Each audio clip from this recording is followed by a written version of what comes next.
Good evening friends and audience केमन आছেন সবাই আশা করি ভালো আছেন। আমি ডক্টর আশিস মজুমদার আজকের সন্ধ্যাকালীন ক্লাসে সকলকে স্বাগত জানাচ্ছি।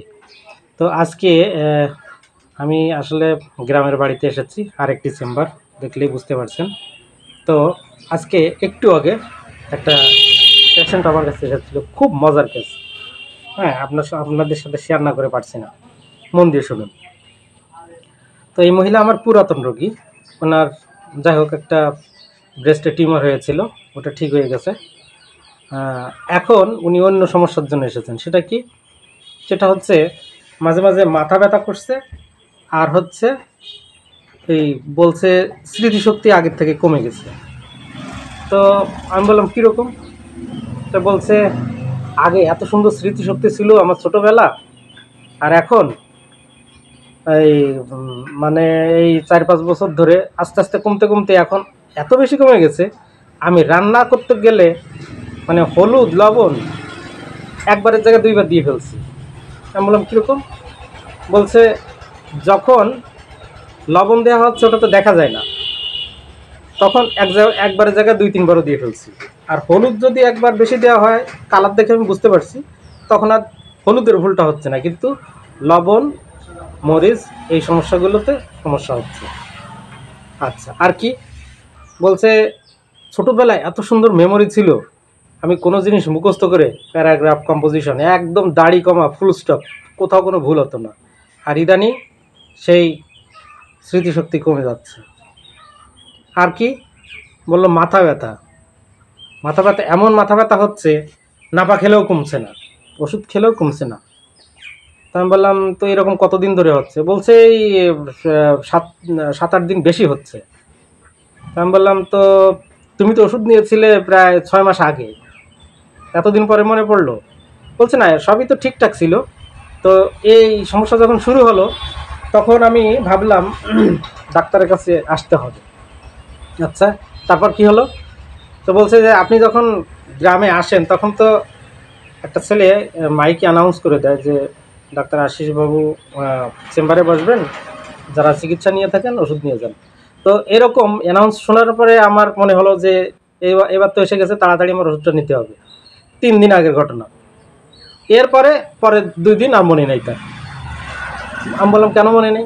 বলে এই যে মাথা ব্যথা, ওটা যে কমে গেছে। মাথা ব্যথা যখনই কমে যায় তখন ভুলে যায়, মাথা ব্যথা যখনই শুরু হয় তখনই আবার ডাক্তারের কথা মনে পড়ে। সুন্দর একটা রুব্রিক আছে কিন্তু, সেন্সিটিভ দিয়ে, আমি একটু পরে বলছি। আচ্ছা, আর এখন কি? এখন বলছে দিন, আপনি ওষুধ দিন, তাড়াতাড়ি ওই চলে যেতে হবে, বৃষ্টি আসতে পারে, ব্যাস, দিস ইজ দ্য কেস। তো এই যে সুন্দর কেস। আরেকটি কথা বলি, এই কথাগুলো বলার সময় যখন সে বলেছিল যে রান্না করতে গেলে ঝামেলাটা বেশি হচ্ছে, লবণ একবারের জায়গায় 2-3বার দিয়ে ফেলছি। মরিচ মানে অনেক সময় মরিচেও ভুল করছি, মরিচ কি দিলাম না, এরকম এরকম সমস্যাগুলো প্রায় হচ্ছে। তার এই কথাগুলো যখন বলছিল তখন কিন্তু সে মানে খুব হেসে হেসে, একটু উচ্চস্বরে হাসি বলা যায়, অথচ সেটা কিন্তু একটা সমস্যা তার। তো গেল এটা। এখন আমি জিজ্ঞাসা করলাম যে এই সমস্যাগুলো যদি বাড়াবাড়ি না হতো তাহলে কি তুমি আসতে? বলে তাহলে তো প্রশ্নই আসে না। ব্যাস, দিস ইজ দ্য কেস, হয়ে গেল কিন্তু। আচ্ছা, তাহলে এখানে আমরা কয়েকটা রুব্রিককে আমরা যদি করি, চিন্তা করি, তাহলে দেখেন আমরা কোন দিকে পৌঁছাতে পারি। নাম্বার 1, সে সবসময় লাইট ম্যানারে থাকতে ভালোবাসে।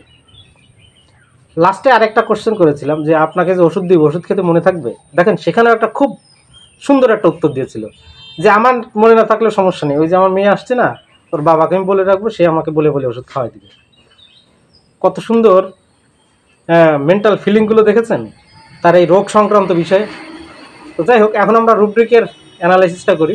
প্রথমত, মেয়েটা হচ্ছে লাইট ম্যানারে থাকতে ভালোবাসে। Number 1, mind light desire for. 2, যখনই মাথা ব্যথা ওঠে তখন মনে হয় ডাক্তারের কাছে যাব, মাথা ব্যথা কমে গেলে আর মনে থাকে না।